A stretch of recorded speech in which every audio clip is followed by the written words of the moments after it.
Welcome into Hail to the podcast, Maize and Blue Reviews Insider show every Thursday. Coming to you a little bit late, a little bit of a Thursday evening type of show, but our caveat to that is that we're going live. Usually this is a pre-recorded show you guys have to listen to on the back end, but we will give it to you live tonight. So joined by me is Josh Henschke. As always, I'm Brandon Justice. We are the Maize and Blue Review. He is the publisher. I am the senior editor. And we've got a great crew as well over there with Libby covering recruiting and basketball, Davis Mosley doing basketball recruiting, and Trevor McHugh being the Swiss Army knife that he is. Brock Heilig, same thing.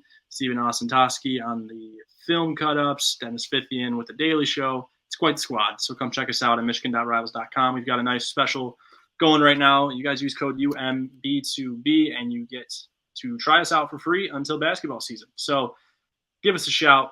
Come join us on the Den. Join the exclusive community. You get intel, but on top of that, you meet a ton of diehard Michigan fans through the message board, and you guys get to chop it up. And, there's people on there who have been friends for years. I know some of the people who post on there say they've been friends since they joined in 03, 04, or whatever it may be. So a lot of fun. Let's get into today's show. Obviously, what we're talking about is Michigan versus Maryland. It's really the first game of the season is what it feels like. Those first three games were duds. Michigan outscored their opponents by like 1 million. It was like 141 or something to a very little amount. So finally, right, kind of feels like this is the first game of the year, honestly. And so Michigan hosts Maryland at noon on Saturday. Homecoming, Big Ten opener, big noon kickoff on Fox. I'm sure Urban Meyer will get a mouthful from the fans. It's going to be a good day. It's going to be a fun Saturday. Josh, what do you think about, I guess, just the narrative surrounding this game and what we're going to learn about Michigan, et cetera, et cetera? Yeah, I think we're going to learn a lot. It's, we're really getting into the meat and potatoes of the schedule now. We can finally put the, the non-conference talk behind us. And, I don't think, whatever Michigan does on Saturday is really the end all be all and what the trajectory is going to be. If they obviously if they lose and they lose badly, then yeah, we're going to be talking about some issues here. But I think we're going to be able to learn a lot. There's Maryland is pretty good offensively. And that's kind of been the general consensus when kind of thinking about Maryland over the last couple of years. A really good offense, but a porous defense. And that kind of looks to be about the same this year as well. Not much has really changed. They might have improved a little bit on defense, but still giving up a ton of points, still giving up a ton of yards. It's just, it's going to be interesting. I think the defense is going to be tested here. The special,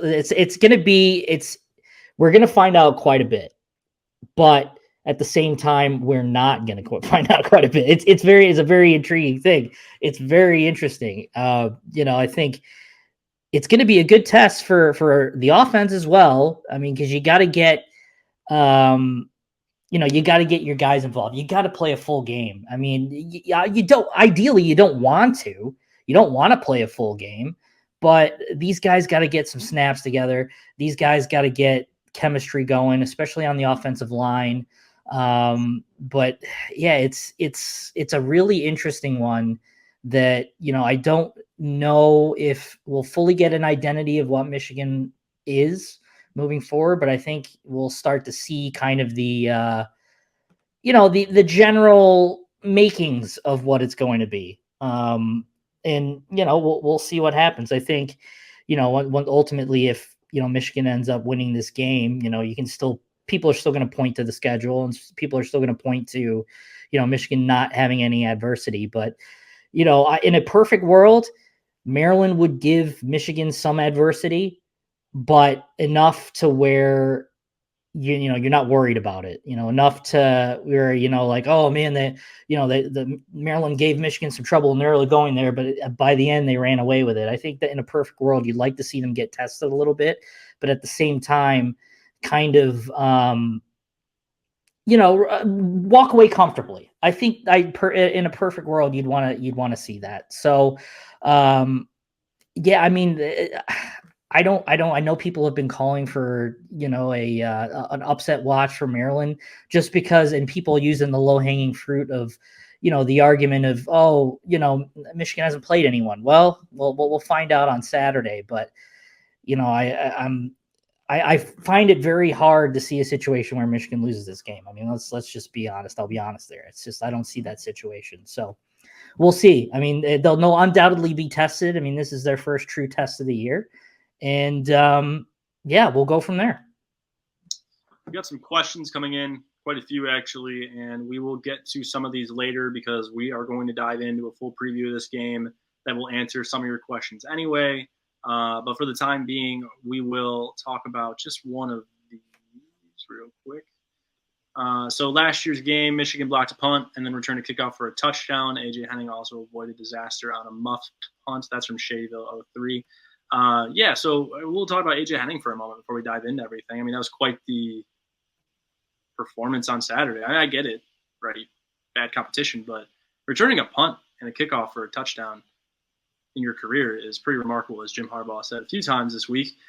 So, yeah, I think A.J. Henning is a difference maker. Shadyville, I know you asked about special teams too. We'll dive into that in the preview. But I do think special teams for Michigan continues to be exactly what we've always said it is, and it's really a step above everywhere else in the country. There's just an obvious emphasis on it here in comparison to elsewhere, I would say. And that pays dividends for them because there's, I think, Caden Colzar, if you guys don't know who that is, it's one of the special teams aces. He was the one who blocked the punt last week.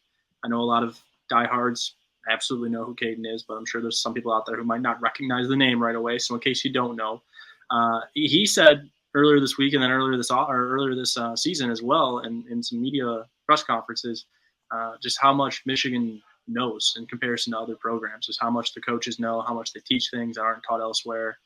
One thing is most college schools go from a pro punt in Michigan, from a spread punt, and Michigan goes from the pro punt. That's a big difference. So I agree with you. Just answering your question there, Shady. So, all right, we are previewing Michigan, Maryland now. Let's look at some numbers. Everyone knows me. I'm a nerd. That's what I do. So we'll start with penalties. I think this is like the number one thing to start with. It doesn't have to do with offense, doesn't have to do with defense, but it's arguably the biggest glaring difference between these two teams. And that's the fact that Michigan is number one in Power 5 in penalties, meaning they have the least amount of penalties in the Power 5, whereas Maryland has the most in Power 5. It doesn't really get much different than that. I think they're 118th overall, and that makes them like second maybe in the Power 5. But all the same, it's a night and day contrast between those two. And we know how much that matters, especially come Big Ten play. And how often does a team who out-penalizes a team by 6 or 7 win? Maryland's averaging over 10 penalties a game. Michigan is averaging under 3. So you're talking about a differential of 7. And if you think about it, most of those penalties are going to be, even if we say none of them are 15 yards, we'll say they're all 7 yards. It's still 70 free yards to a team that's averaging 55 points a game and doesn't need any help. And that's Maryland's a team. Any team that beats Michigan with less talent than them is going to have to play extremely disciplined. And if you don't, Michigan is going to hurt you because they play so disciplined. It would be different if Michigan walked into here with like the 30 to 35th least penalized team. But they're the least penalized good team because there's no good group of 5 teams this year, really. But they're the only team in the Power 5 that's under 3. So that, again, they've played nobody. I get it. Like, we can always go to that caveat. I understand. But the point is to play disciplined against those teams is hard because you're a free bird at that point. Right? It's easy to not play disciplined against a team you're clearly going to destroy, which they did. So that, to me, is the most telling night and day difference between these two teams, and I think going to have the biggest impact. But, Josh, I'll let you talk about the scoring offenses and just a preview of what Michigan's offense looks like and how you expect it to attack Maryland's back. And they've got the highest scoring offense in the country. I mean, we've talked about it ad nauseum this week. They're averaging over 50 a game. They're doing it at will. They've played nobody. We know all of those things. What don't we know about Michigan's offense, and what do you think we're going to find out on Saturday? Mm-hmm. Well, before I get there, I do want to show this comment here by Shadyville, and I think it's really kind of poignant to what we were just talking about. Maryland will likely beat themselves before they beat Michigan. And That's 100% correct. Maryland is going to be penalized if their trends continue.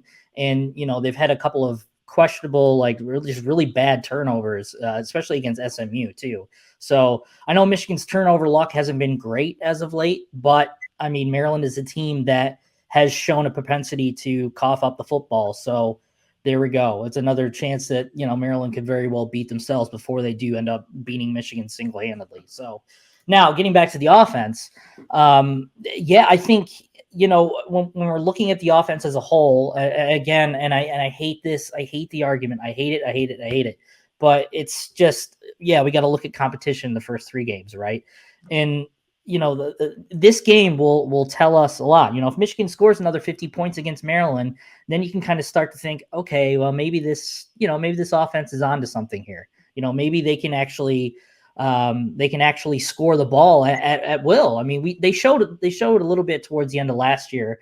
That high power offense, that ability to score on multiple consecutive drives last year. So I mean, there's a high chance. There's a high chance that, just because Maryland's defense is not good, that Michigan's going to put up points, and JJ McCarthy could very well get let loose on Saturday, and he's got the weapons to do it. Roman Wilson looks locked in. Ronnie Bell's been used a ton. Cornelius Johnson is used a ton. There's some other guys that are kind of waiting their turn to get out there. What were you saying? Well, Brandon is muted. It's frozen. So anyway, I will continue on with my point. But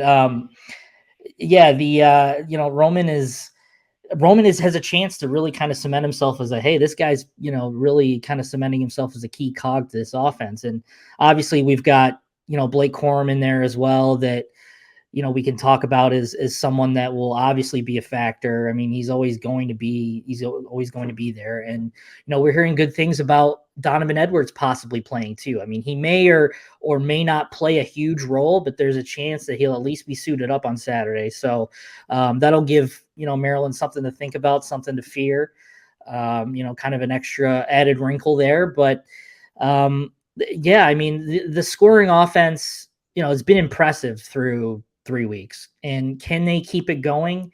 I believe so. I don't think it's if they score like 35 points, it's like, oh man, the sky's falling. This team is not good offensively. I mean, I think, anything above 30 points and a win is big for the offense. And we just gotta see some positive plays here. I mean, it's, we got to see the offensive line put together some consecutive good series. They've looked pretty, and again, it could be a bunch of things. I mean, they've had injuries across the offensive line. They haven't played 4 full quarters. They haven't really, they haven't built that chemistry yet. So, a lot of things will be put to the test, and this is a great opportunity for JJ to kind of show that, hey, I'm the guy. So, we'll see. I think we're in a situation here where, I think the passing game is going to be used, and not just, these screen pass that Michigan screened UConn to death last week. I mean, they'll use them because it works, and their wide receiver blocking is just so darn good that they can get away with it. But I personally would like to see more downfield throws. So we'll see.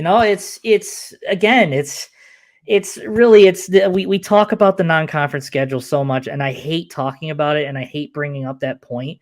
But again, now we're finally at the point where we can kind of brush that aside moving forward. And, I think Saturday is a good first barometer. At least maybe we can kind of establish a floor. I don't know if we can establish a ceiling because it's too early in the year to even talk about ceilings, but I'm pretty sure we can establish a floor here on Saturday. So what that floor looks like, we'll find out. But, if Michigan can play some clean football, mistake-free football, and just JJ continues to do what JJ's been doing, nothing more, nothing less. I mean, if he does more, that's even better. But if he can show command of this offense and show that, hey, this isn't just some fluky stuff we've done the last 3 weeks. I think, they're really Michigan might be onto something here offensively. Can you hear me now? I can hear you. Can hear you now. Great. You're good. Great. Welcome back. Yeah, I had some microphone issues, which seems to be a pattern. It's a great microphone. It just loves to unplug, I suppose. I guess I went the whole first chapter of that show sounding like I was in 2002, so that's on me. But we're back, and we're sounding crisper this time around. Yeah, Michigan's offense, the ceiling is the roof. We've been saying that as long as they have J.J. McCarthy under center. Yeah. But again, there's just so many things to find out. As far as Maryland's scoring defense and where they're at, I mean, it's a juicy matchup, as you mentioned, for J.J. McCarthy. I mean, their passing defense is in the triple digits. They rank 100th. Yeah.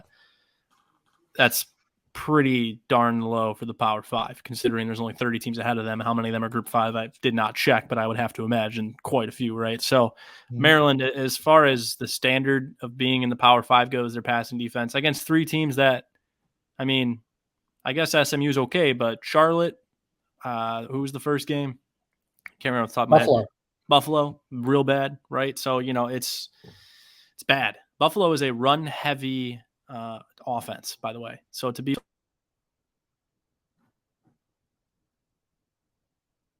and we've lost Brandon again. We have lost him again. But anyway, to continue Brandon's point, Buffalo was a run heavy offense, and they like to establish the run. So, a small sample size there, but I think SMU, the numbers that SMU put up on Maryland, who SMU should have beat them. So to kind of to compare SMU to Michigan is not exactly fair, but at the same time, there's tangible evidence, right? There's something tangible to look at, say, hey, this is a problem. This is a continued trend. And, Maryland's given up a ton of offensive yards. I mean, they've given up a ton of passing yards. So this is a ripe opportunity for JJ to really stamp himself as, I mean, we know he's the guy, but to stamp himself as, hey, we're not here. We're not going to back down. We are the Big Ten champions. We are the reigning Big Ten champions, and we're going to smack you in the mouth, and you can't do anything to stop us. And I think that's kind of what the identity of the team kind of picked up last year, heading towards the latter half of last year. We're going to run it down your throat, and we're going to come at you defensively, and there's nothing you can do to stop it. And for a good portion of that season, outside of the Georgia game, they did just that. So I think that identity is kind of something that they're looking for, and they're in the beginning stages of, and Maryland is a great opportunity to do that. And it's a ripe opportunity for JJ to really put up some numbers this week. All right, I think I'm good again. I don't know what's going on, but I think it's a cord problem, so I adjusted my cord. So I hope everyone at home knows I am adapting and adjusting to my environment. All right, no adversity. S&P Plus, that's next on our list. We're taking a look at where S&P, if you guys don't know what S&P Plus is, Bill Connolly runs it on ESPN. It's just a power ranking system. It's my favorite computer system to look at. It takes a bunch of different subject matters from recruiting, the transfer portal to make their preseason. And then when the season comes, they're basing it off of last year on top of this year's product so far. I think it's the most true, I guess, closest to true power ranking system in college football. Last year, this is my best reference for it. I always bring it up. Last year, S&P Plus had Michigan top 5 before anybody, and by like a long stretch. And they had them top 10 in week 2, and that was after the Washington win. And they were 6th. And I think after that game in the AP, they were like 23rd or 22nd. So they like to get ahead of the game. I mean, they were really high on Texas and Tennessee to start the year. And so far, Tennessee and Texas have impressed us. So as far as S&P Plus is concerned, Michigan is the 5th overall team. They actually dropped a spot under or behind Oklahoma this week. But their offense ranks 6th and their defense ranks 10th. And there's only 2 teams in the country right now that are more balanced on offense and defense than Michigan, and that is Alabama and Georgia. They have a smaller differential. Ohio State's differential is 1-16. I'm sure having the best offense in college football can compensate for having the 16th best defense, but all the same, there is a far lesser differential for Michigan than there is for Ohio State. And then in Maryland's department, they've got number 39 overall.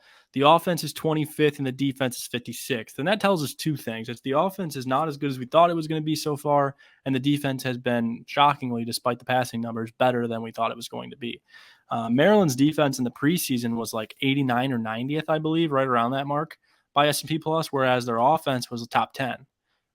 So it's kind of shocking to see after 3 pretty easy games for Maryland to only be at 25 and 56. And not only are they at 25 and 56 in S&P Plus, like if you look at the numbers, everything's pretty average for them in middle of the pack offensively as far as the Power 5 is concerned. And then defensively, they're lower end, but they're like third tier rather than the fifth tier, which is where we thought they were going to be. And which one of those is a byproduct of their non-conference is kind of the same question you can ask about if Michigan is good, right? I mean, it's a very similar ask. So in analyzing it all, it's Maryland, I don't think is as good as we thought they were going to be. And when I say we, I mean me, because I was the only person that thought Maryland was going to be good this year. And I kind of have been riding that train since like January. So it sucks that I'm sitting here admitting that they're bad and I was a terrible forecaster there. But here we are. Maryland, I just don't think it's as good as I guess what we're seeing narrative-wise. Somebody asked about the spread on the comments. I'll bring that up right now because we're going to shift right into that. So Jack Redmond asked about the spread. If you'd hold back on betting the point spread, I won't go right into like betting advice or anything, but I will give you some analysis on what the spread is and what that looks like and why I think Maryland might not be as good as we think they are because of that. So there's a lot of like reasons to come up with an evidence where we're like, okay, hey, Maryland might not be so good. Like we can look at the numbers like I just mentioned. But Vegas has been all over Michigan too. And the opening markets were like all over from 15 to 16 and a half. It was mostly like the 16 mark. And then in 24 hours, it was pretty universally at 20 or at 17 and a half. So it rose quite a bit in the first 24 hours. Now there was like a little bit of sharp movement that bought it at the 17 and a half point, got it back down to 16 and a half for a couple of days. But as of right now, it's back at 17. And that 17 is a consensus among all boards. So Michigan might rope out some more. They might tuck back in. But either way, when Vegas set the line at 15 to 16, it got bet out about a point and a half more. And it continues to look like a Michigan type of bet. So there is like this, like I said, like there's a very small amount of sharp movement that's coming in anytime the line hits like 17 and a half. So I think it's going to kind of stay steady at 17. But 92% of the bets and 82% of the money is on Michigan. So like not only is the public betting Michigan, like everybody's betting Michigan. And the only ones who aren't, they're just what they call contrarian bettors, meaning no matter what the bet is, they're going to they're going to be on the other side. So if it's 92% of Michigan, it does not matter the analysis behind the game. Their system is to bet against the public, and they're going to do it 30 times in a day, and it's going to work out more times than it doesn't, honestly. But I'm not going to buy that. I'm not going to buy a half point movement on that. So I would honestly take Michigan. I mean, that's where I'm at with it. I don't think Maryland, based on these numbers, is all that good. I mean, rushing offense is the only thing where they really can hang with Michigan. They're 41st. Michigan is 15th. But the only difference there is that Michigan has 231 and Maryland has 190. And like that's a 40-yard difference. Michigan's played far worse teams, so we'll just call it even. But outside of that, I mean, everything else is extremely lopsided from the penalties to the scoring offense. I mean, where Maryland should be better than Michigan is scoring offense. Like especially, or not, maybe not better, but they should be comparable. And I guess at 1-18, they sort of are. But Michigan's averaging over 50. Maryland is hanging out at 40. And there's nothing wrong with scoring 40 points a game. I just thought this Maryland offense was going to be historically potent. You know, like I really thought they were going to put up 50 plus a game, and they're not. And this was the easiest part of their schedule. So I don't know if I can buy into them eventually doing that right now. Still think Talia is the most accurate quarterback in the country. Still think Raheem Jarrett's the best slot guy in the country. I just don't know what else is going to beat Michigan. Their offensive line is good, not great. I think there might be some space for some offense for Maryland, but really where this whole thing falls off the wheels is that Michigan is going to throw for a cajillion yards if they want to, because they can't cover the pass to save their lives. And when Michigan has a quarterback like J.J. McCarthy, which they haven't in years past or in like the past 20 years, it's easy to buy into that. So Michigan's going to be a team that covers with JJ at quarterback. That's where I'm at with it. I think that he makes them a covering team. And so I'm on the cover right now. As far as point spread goes and as far as the preview of the game goes, like I just don't see Maryland being able to compete with them in so many facets that it's impossible for me to think that this is going to be an upset. Yeah, I mean, and really, when you think about it, I mean, 16 points isn't all that much. I mean, you're talking about, 2 touchdowns and a field goal or whatever combination you want to use. I mean, that's not, 2-3 score game. I mean, that's not really out of the realm of possibility. I mean, my prediction was Michigan was going to win 38-17. And, I think that's extremely doable. And I think, Michigan put up 50 on Maryland last year. So, and that's with, I mean, a different-ish offense and with Cade McNamara at quarterback. But, I don't see a situation where Michigan couldn't do that again. I mean, and let me preface this by saying if they don't score 50 points, I'm going to be throwing my hands up in the air and freaking out saying, oh no, this offense is so bad. It's not what I thought it was. That's not the case. But I think this is a type of matchup that plays so well into Michigan's hands that they can roll this thing if things go right. And they're at home this year. And again, you got to look at who Maryland's head coach is. It's Mike Locksley. I mean, he's not a very good coach, and I don't think he takes advantage of his talent that he has.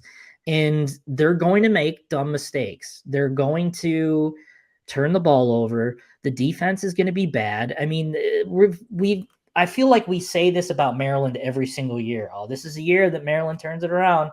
This is the year that Maryland will give someone trouble. And Maryland very well might give someone trouble, but to give Michigan trouble, I would be highly, highly concerned if that was the case. I just don't think Maryland has the talent to hang with them. And, I just feel like we say this every year and it's just always the same stuff and Michigan rolls and, Maryland goes on its own way. It's just, I find it a very hard situation to foresee Michigan losing this game unless they just totally just go away from what has worked the last 3 weeks and, self-inflicted mistakes or, knock on wood, injuries were to happen. It's tough. And yeah, it's tough for me to see a situation where Michigan wins close in single digits. I think I'm sticking with Michigan going with the over.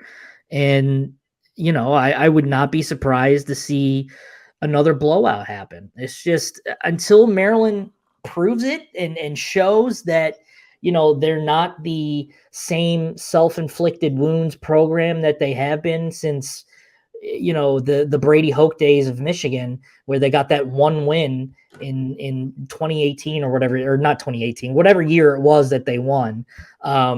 It's a hard sell for me. And well, I mean, ultimately we'll see on Saturday, but it's just a very, very hard sell to kind of even think about Maryland squeaking this one out, and especially at Michigan Stadium. It's just a very hard sell. Yeah, it is homecoming. That's kind of one thing people aren't really discussing. Like it's going to be one of the most raucous environments. Maybe not raucous. There's probably not a lot of older alumni in there providing to the crowd noise. We'll talk more about raucous environments later in the episode if you're into that. But with my prediction, I know, what was your score again? 38-17. 38-17. All right. So I guess this is my final verdict on this game away from the spread, just how I think this game's going to go. And I wrote this in our stat prediction that's coming out tomorrow. So if you haven't read that already, or you can't, well, you might have read it twice. So hacked into our system if you've read it. Look, it's 9:15. All right. Yeah, I think we're going to learn. I wrote this, but I think we're going to learn more about Michigan in 60 minutes against Maryland than we did in the 180 of the non-conference schedule, whether Maryland's all that good or not. I think we're going to learn more about them in 60 minutes than all 3 of those games we watch, or whatever you want to call them. Scrimmages is what they are to me. Talia's good, man. Like, I've been on the Talia train for a while. I think if Talia was at Michigan, even, like, he would be a 40 touchdown kind of guy. Like, he's that accurate. He just desperately needs production. And I think he finally has a bit of it this year, but Michigan, that's where I kind of see this game shaping up. All right, is that I think Maryland's either going to see success early or they're gonna have a stretch of success offensively. I don't know if that's going to happen in the middle part of the game, the end of the game, or the beginning of the game, because I don't know if their script's going to work, or I don't know if the halftime. I don't know. Something's going to work for Maryland though offensively. I do believe that, because they do have a certain bit of advantage here, because Raheem Jarrett, look, guys, I know we've seen a ton out of Mike Sanders still, and we're really high on him, and we like Mike Sanders still. He's still got a lot to prove in the coverage game. I mean, he's obviously can hit. He can obviously blitz off the edge. He can play that sort of Dax Hill role where he's finishing through tackles and providing something to the run game. He's looked good so far in coverage for the most part, but there has been a couple of plays where we're like, all right, a better team and a better quarterback and a better receiver probably makes that play with the coverage that he had on him. So Raheem Jarrett, who I think is arguably the best slot guy in the country versus Sanders still, I do have some concerns. Like, I don't think either of those guys are going to be the more successful one. I think they're going to have a nice battle on Saturday. I think Raheem's going to get some catches. I think Mike's going to get some catches. I think that's how those kinds of things go.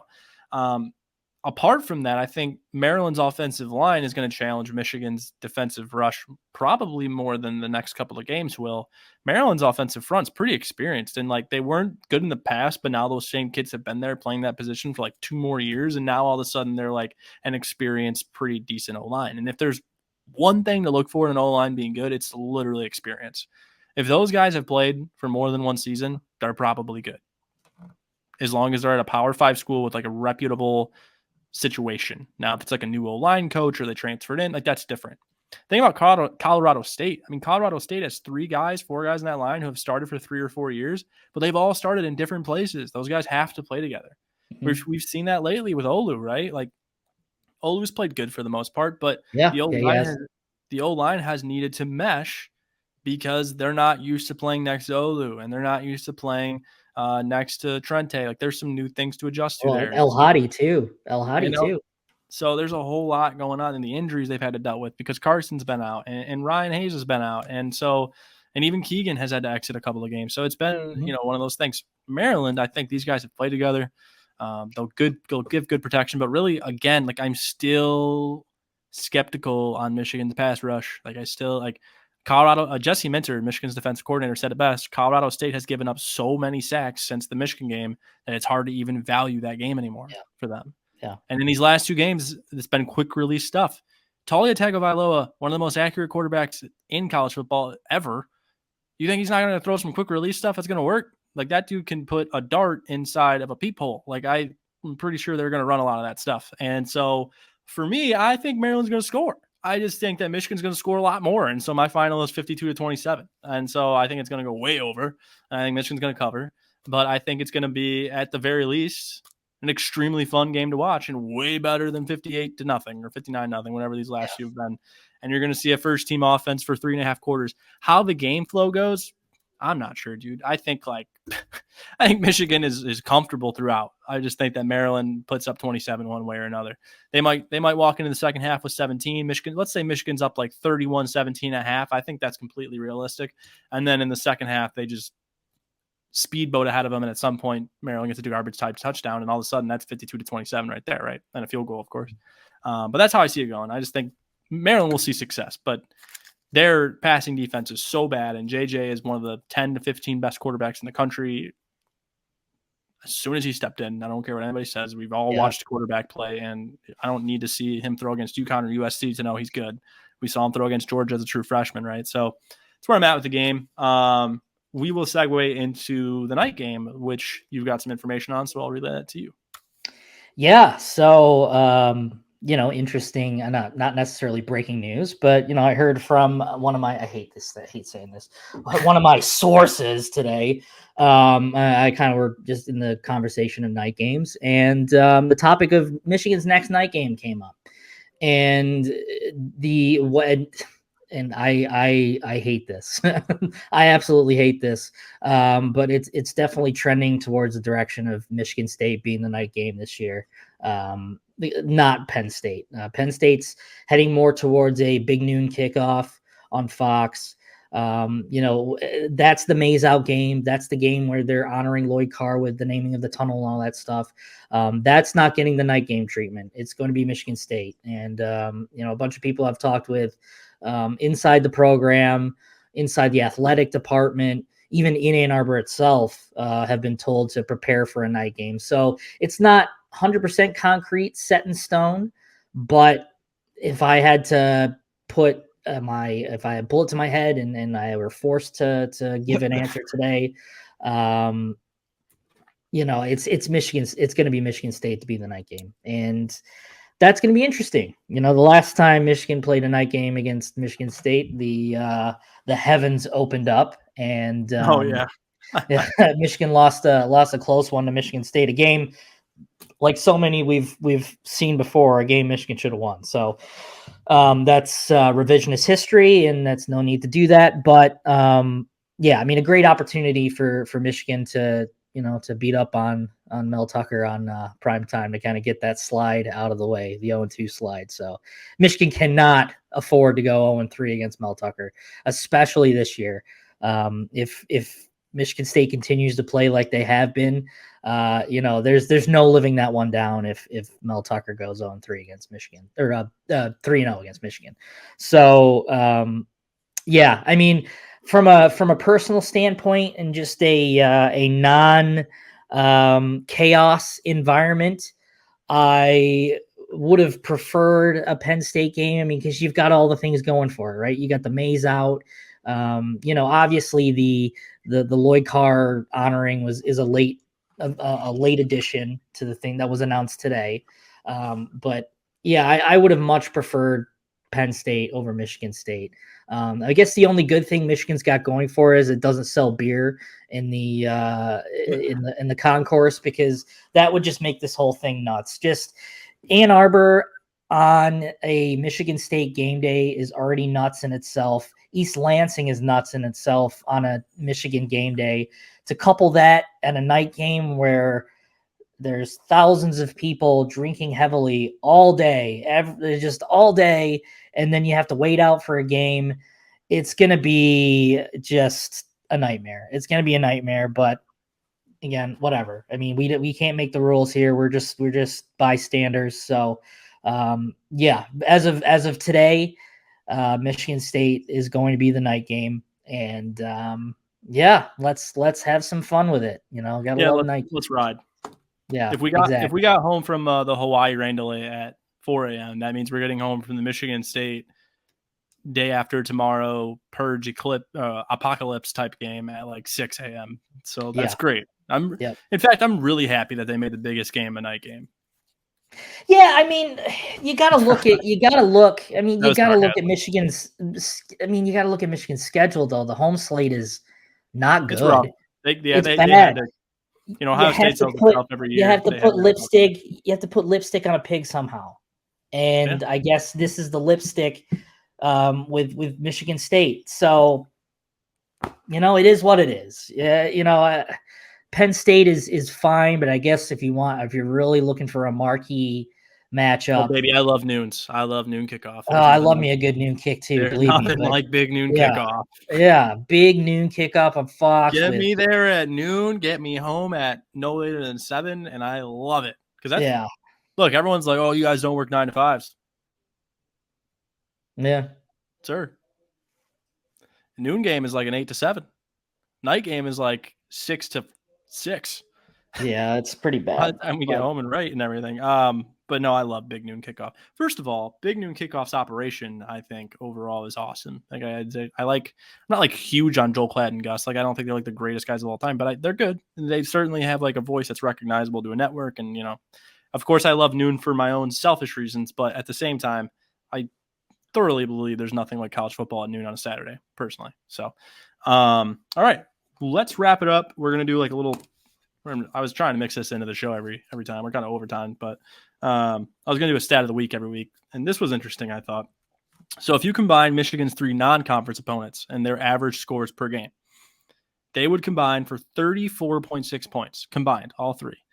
The best of the 3 scoring offenses is Hawaii, Hawaii had averages 12.3 points per game, which is 118th in the country. Terrible.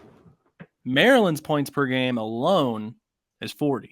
So the three teams Michigan faced, and mind you, these three teams obviously faced more than just Michigan. Those three teams combined for 34.6 points. So if you took all three of those rosters and put them into one, they would still only score 34 points a game. Miserable. And so that just goes to show how bad Michigan's non-conference was. And I want to point out that it is so unbelievable that Michigan scheduled 3 future non-conference opponents, and all 3 fired their head coach in the same year. And so when they played Michigan, all 3 were at like their all-time low as programs. Maybe not UConn. I think they're better than they were in the past, honestly. But either way, they're all in terrible spots. And I understand scheduling UConn typically doesn't work out, but like Hawaii has teams every now and then. Colorado State, they've had some good teams, right? So it is unbelievable for that to all happen simultaneously at the same time. So again, Michigan's going to get a lot of hate for this for a long time, but as long as they take care of their business and either run the table or something close to that, people will forget. Nobody remembers September and November, my friends. It's college football. Hail to the podcast. That's Josh. I'm Brandon. Michigan.rivals.com. It's right there below the screen. UMB2B, free through basketball season. There's literally nowhere else to be during Michigan football than the Den. Intel, you get to chop it up with a bunch of diehard fans. There's community events. There's all kinds of things that we do. We did giveaways this season. It's just awesome. It's like the best place to be if you like talking ball with everybody. Men, women, we have it all. It's a great place to be. And then the Intel, I mean, it's second to none. You just found out about the night game. You can find out about so much more. Come join us, michigan.rivals.com, UMB2B, free until basketball season. I almost could not say basketball. All right. Follow us on Twitter at Michigan Rivals, Instagram and TikTok and Facebook, Maize and Blue Review. And then you can follow Josh at Josh Henschke, me at Brandon Justice, and we will talk to you as far as HTTP goes next Thursday. But Dennis Fithian will have his live show tomorrow. He'll have his live show after the game on Saturday. And then we will have Rise to the Victors coming out to you on Monday morning. And when we start the week, we will be previewing Iowa, where I will be going for the first time in my life. I am so excited. It's pretty cool. I like Iowa. Iowa City is very underrated as a college town. And the stadium's cool. You'll enjoy it. It's good. It's a good time. All right. Well, we'll talk to you guys then. Enjoy your weekend, and make sure you join Dennis Fithian on the live show after the game on Saturday. Take it easy.